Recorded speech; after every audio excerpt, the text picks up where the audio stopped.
Hey guys, Karnak, Star Wars Armada Explained. Thanks for joining me. We're going to be looking at one of the most popular titles currently for the Empire.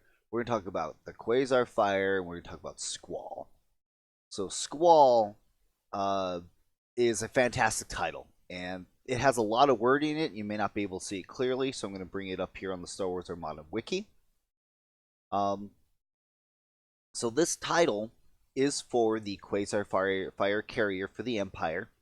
Squall there, if you see there, you'll see a dot or bullet point signifies this title is unique. You can only have one of them in your fleet. How do you know it equips to Quasar Fire? Well, bottom left-hand corner, you'll see the icon. Obviously, there's a picture of it on there. It is faction specific for the Empire only. It is only 3 points. Only 3 points in this title. Oh man, so good. So good. Will see why this title is so popular and why if you bring a Quasi Fire, if you don't bring Squall, you could argue, toss out anything else, get the 3 points, bring Squall. Let's read the card text. When you activate, you may choose up to 3 unengaged friendly squadrons at close to medium range. Those squadrons may move up to distance 2. If they do, they cannot end their movement engaged. This card does have one clarification. It reads, this card's effect resolves before your ship dial is revealed. Why is this all important? Why is this title so good? What do all these things mean? Let's dive in. This is definitely going to be a little bit longer video because there's lots of things we can cover with this title. Let's start with the most basic part of Squall. And before we get into the FAQ clarification part and the rest of that, what does this title actually do? So Squall is 3. We're going to take the 3 main trio, MMJ, as they are affectionately or hatedly known, depending on who you ask, which stands for Merrick Steele, Moriki, and Colonel Jendon, MMJ, or just if you only take 2 of the 3, it's just MJ, etc. Of course, if you throw Molly Mythil in the mix, it's MMMJ. Anyway, you can create acronyms all day long. So let's start with how does this work? So you can choose 3 squadrons at close to medium range. Note that even though if the Quasar Fire is equipped with boosted comms, which allows it to activate squadrons at close to long range, this title again specifically states you can only use its ability at close to medium. What is that range band? Well, it's that black to blue portion of your ship. So close range, medium range is the middle part. Long range being the red portion.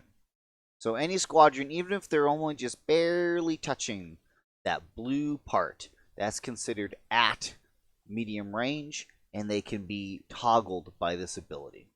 So in this example here, we'll say these squadrons are all just sitting right there. Or we'll say they're sitting right here. So they are at close to medium. It's the 3 of them. They can move up to distance 2. So you can see here we can toggle this, and they can move up to distance 2. Let me go ahead and take this range band down real quick so you can see. You see there, distance 1 is the black, distance 2 is this red. They can't go past the distance 2 of where they're moving from, but you can butt them right up to the edge of that. So they can move up to distance 2. They can't move beyond that. They can't be at it. They can only move to the within portion of that band. Now, if they are moved in this way, they cannot move to be engaged with another enemy squadron. Like, for example, if we were to move Moriki from here to here, she couldn't do that movement because that would end her movement engage with these X-Wings. She could do something like this, where she's just barely out of range of those X-Wings. What's the reason for that? Largely Mauler Mythil. Mauler Mythil, if he had the ability to just suddenly move and end an engagement of a bunch of enemy fighters, his ability would make that a little overpowered, because his ability is that AoE splash damage if he ends a movement engaged with other squadrons. So that's the biggest reason for that. But for example, if there was an obstacle in the way, say right there, she could move onto the obstacle and be obstructed and be at distance one of all these squadrons. Why? Because if she has the obstacle between her squadron base and the other squadron bases, as long as the obstacle is showing, they are considered obstructed even though they're at distance one. Because remember, engagement depends on whether the squadron is obstructed or unobstructed. So in this situation, she could move the distance 2 and end up, like if she was a little bit closer here, let's not be too dirty cheater. So if she could move here, end up on the obstacle, even though she's at distance 1 of all these guys, she's obstructed all of them, she can end her movement not engaged on the obstacle. Because again, what does the card say? You can move up to distance 2. If they do, they cannot end it with their movement engaged. So obstruction negates engagement. So they can do that. Again, remember as well that before you're allowed to move any of these squadrons, if there's even one squadron at distance 1 and engaged with all of them, you can't move those squadrons. Even if they're heavy, even if you have your intel there and it's making them heavy, it doesn't matter. Engagement is still in effect. Even if those squadrons are heavy, which they don't prevent movement with engagement, you're still engaged. So those squadrons are still considered engaged, unless again, if there's an obstacle in the way and they're not, they may be at distance 1, but they're not engaged, like something like this, what I have displayed. Again, the reverse effect of what we had before. They are not engaged, and they can move their distance 2, however they would prefer.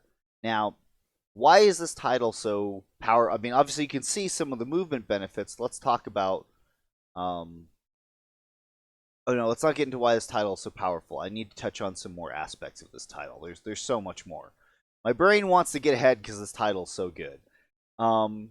Let's talk about that whole part in the FAQ about how this title activates before a squadron dial is revealed. Why is that important? So the timing of this is, again, when you're choosing the ship to be activated, and you say, I'm going to activate this ship, but the timing of it is before you show your opponent your command dial. So you say, hey, I'm activating this ship, this Quasar Fire, and I'm going to trigger Squall. I'm not showing my dial yet. The reason for that is objectives. So if you've got Lambda shuttles, and any objectives that rely on objective tokens being picked up when a dial is revealed, like for example, sensor net. Sensor net is something where if a token is at distance 1 of a ship, when you reveal a dial, you can claim a victory token off of that sensor net token. But when you start a game, these tokens are out of distance 1 of any ship until you activate squadrons to go, bring them closer to your ship.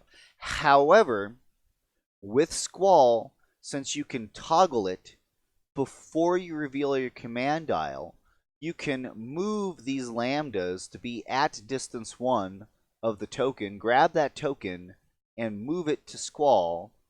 Now Squall can reveal its command dial, claim the token, and then get, in those situations where you need to do tokens like that. That's the reason for the wording.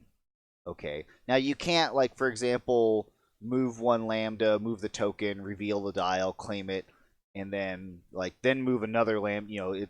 Remember, you have to, when you start the effect of an upgrade card, you have to finish the effect of the upgrade card before moving on to something else. That precedent was set as a standard with the ruling of dual turbo laser turrets. Because remember, all lambdas care about to use their strategic ability is when they finish a movement. So when they end a movement is when they can move objective tokens.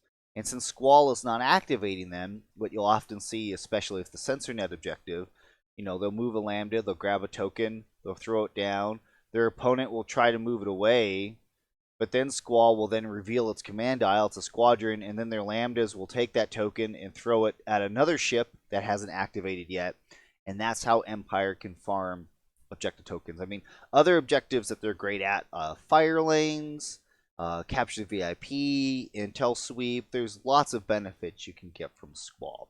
Okay, I want to make sure. I think I've covered all the big stuff. When you activate, you might choose up to 3 unengaged squadrons. Yeah.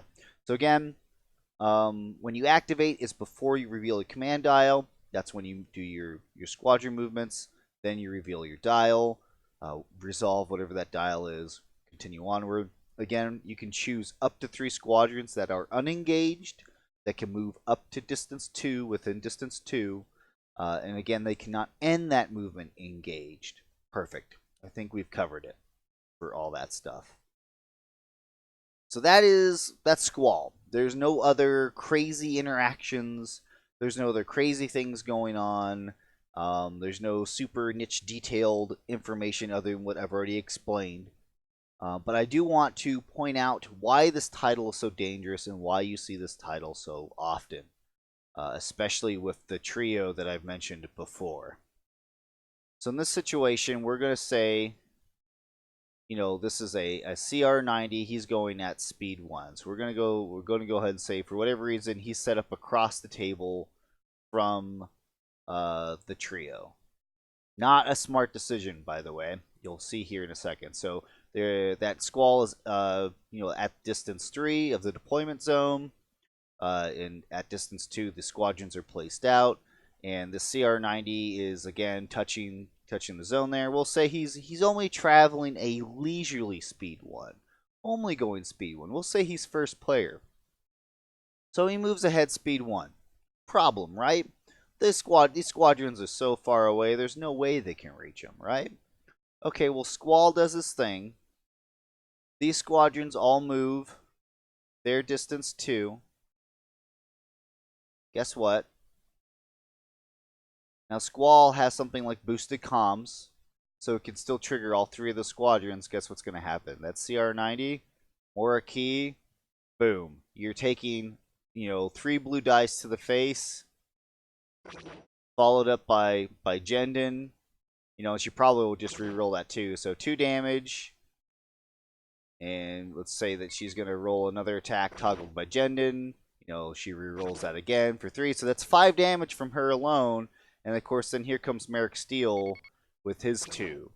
So it's 5, 6, 7. So 7 damage. CR90s only have 2, 2, 2, and 4.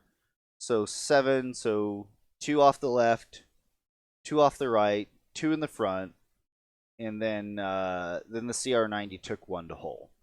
Now that leaves it with 3 health left. Now if Moraki throws perfect, which is 6 damage. So when 2 attacks from Moraki, you've stripped all the shields off that CR90. And then here comes Merrick Steele flying in. He throws his 2 damage. That's a critical. Which brings that hole down to 2 hole. Now if he pulls a structural, that leaves 1 hole left on that CR90. Meaning that if there is anything that is at speed 5 that Squall could then throw after that. Because that can reach up there. Or if there's like Major Rhyme or something around, you just lost the small ship in the opening act of the game.